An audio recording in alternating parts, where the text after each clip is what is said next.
sommes un centre financier international, donc il est important qu'on puisse offrir à nos clients une panoplie de produits aussi vaste que possible.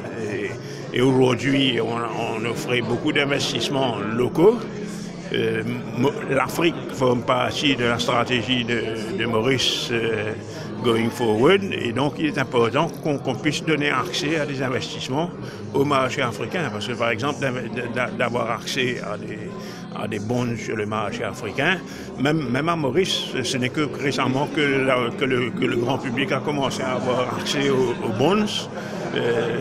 Un individu ou un fonds en isolation, c'est l'infrastructure qu'il faut mettre en place pour avoir accès à ces marchés est trop compliqué. Donc ce qu'on fait, nous, c'est qu'on provide l'encadrement pour faciliter l'investissement dans ces produits. Pourquoi cette association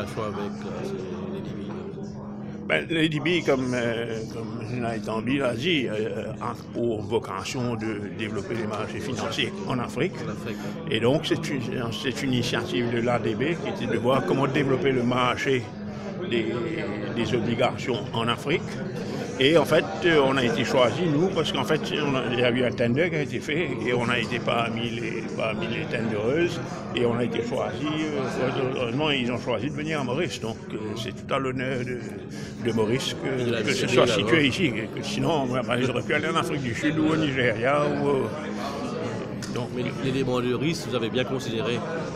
L'élément de risque, c'est les investisseurs qui prennent le risque. Hein. Donc, dans tout investissement, il y a du risque.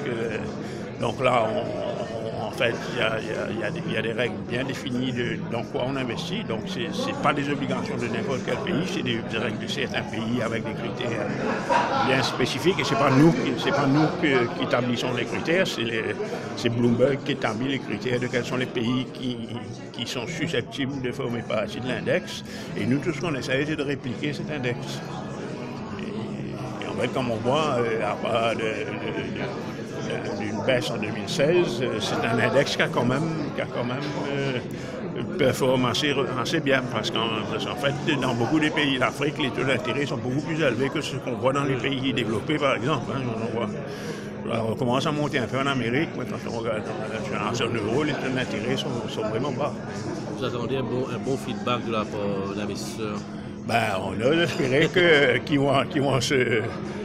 En fait, de toute façon, ils vont prendre le temps pour essayer de comprendre. Hein. C'est pour ça aussi qu'on a fait un exchange de fund, de façon à ce que les gens peuvent à tout moment, s'ils le désirent, investir dans le fonds. Donc ça leur donnera le temps de comprendre, de voir un peu la performance.